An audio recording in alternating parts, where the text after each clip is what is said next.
Hi everyone, this is Lomi, and today I'm doing the face-up for the old Dollmore Aidan I've been working on. I was a little nervous about doing this one, since this head ended up being fully airbrushed to cover the modifications to her face and match the head to the body. She's a really old doll, so she's a really warm yellow tone, and it took me 4 tries to get a good color match.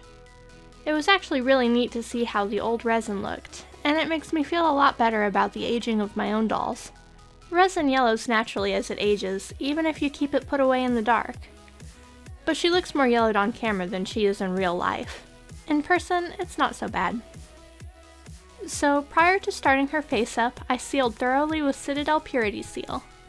I'd wanted to use my airbrush and seal with my new spray booth, but after I was done color matching, my airbrush was spitting badly, so it's in a cup of cleaner now. I needed to get this doll done right away since her owner is moving, so I had to try something else. When I painted this doll, it had been raining for 4 days, and the humidity outside was more than 90%, which is way too high to spray with MSC. Fortunately, Purity Seal is better formulated to handle high humidity because Games Workshop is a British company, and they have to ensure their products work in the UK, which is humid pretty much all year round. But just to make sure it didn't haze or cloud up, I used one more trick, which was using a hairdryer on low heat to blow dry the sealant. The heat helps pull the haze out of the paint as it cures, but it's not so hot that it would damage the resin.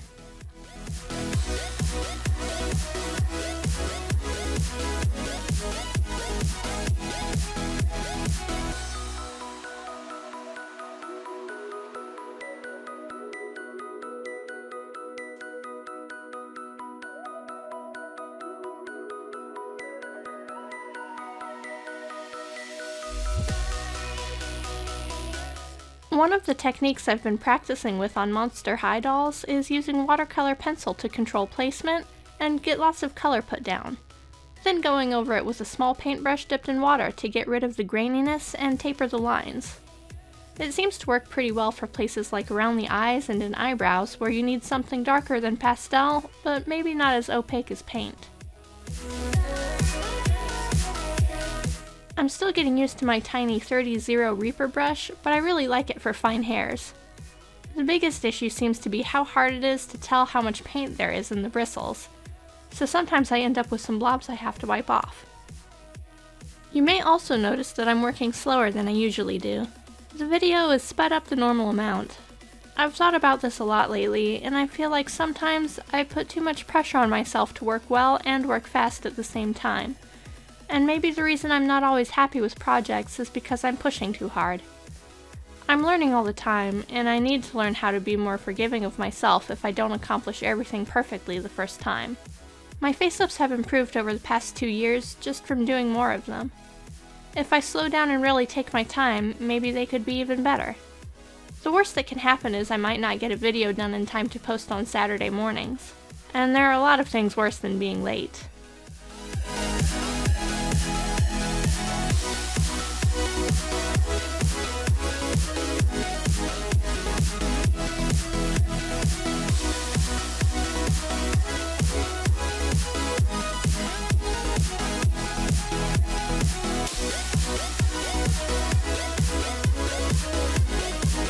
I drew guidelines for the eyebrows with white watercolor pencil, which shows in bright light prior to the brows being painted, but disappears in the painting process.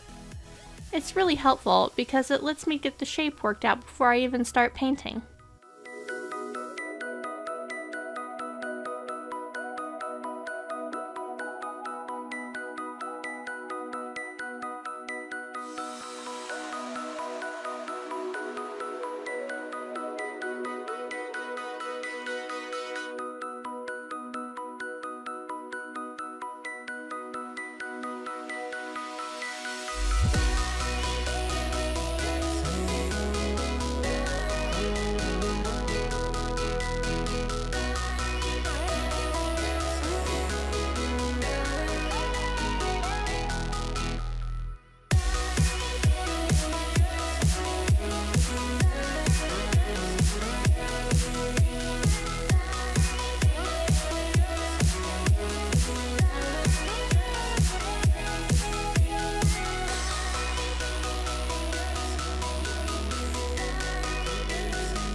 Now that I'm blushing it, I think the new shape of her mouth turned out really well. It's more defined than it was before, and her cupid's bow is a cute shape.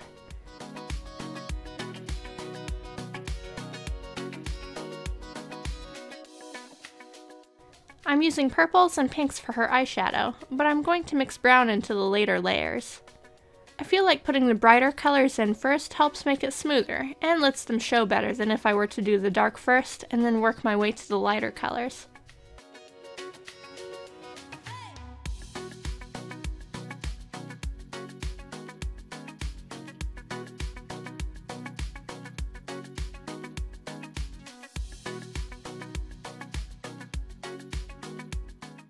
I use cotton swabs to help feather the edges of the blushing, and blend it together a little more.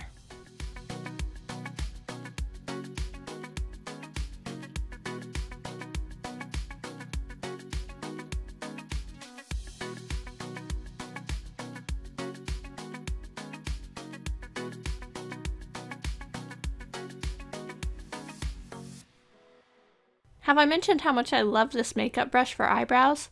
It's the perfect size and shape. I should have invested in one of these a long time ago.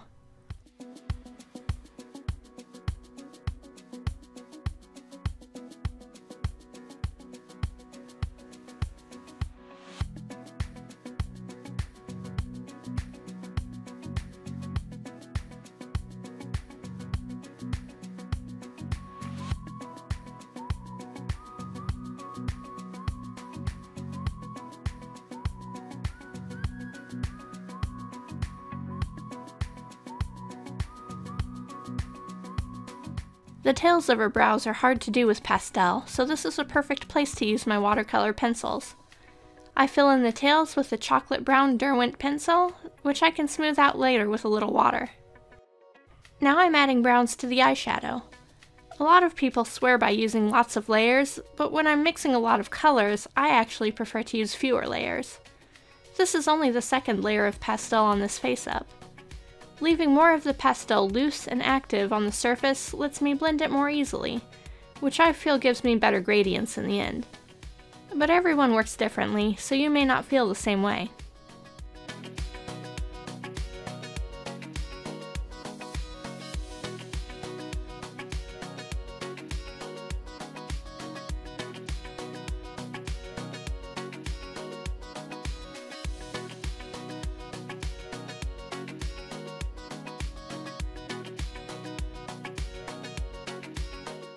With the third layer of pastel, I refine the color for the lips. Just like the eyeshadow, I'm mixing colors of loose pastel on the surface.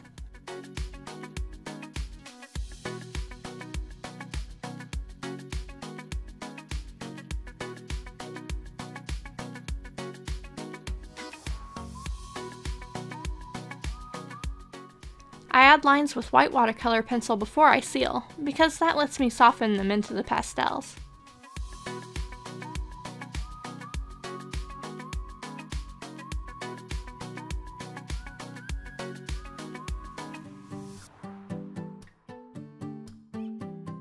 I also add just a tiny bit of white to accent her cupid's bow, since I really like the shape of it.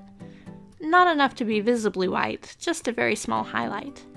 Then I use a little white to accent the paint strokes in her brows too, and add tiny highlights at the corners of her eyes. Just playing with something a little different, I guess.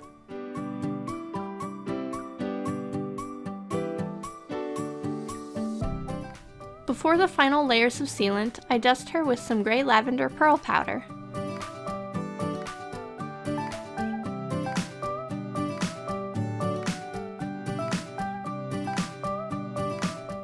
When the last layers of the sealant dry, I finish her face up with lots of gloss on her lips and eyes.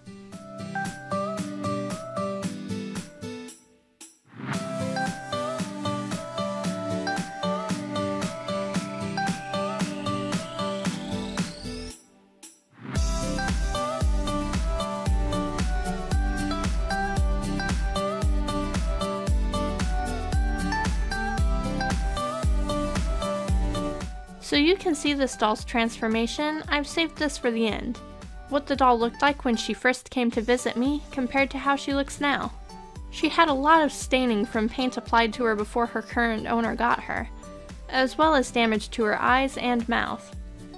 There was old paint caked in her ears, nose, and mouth too, and it took a lot of scrubbing to remove.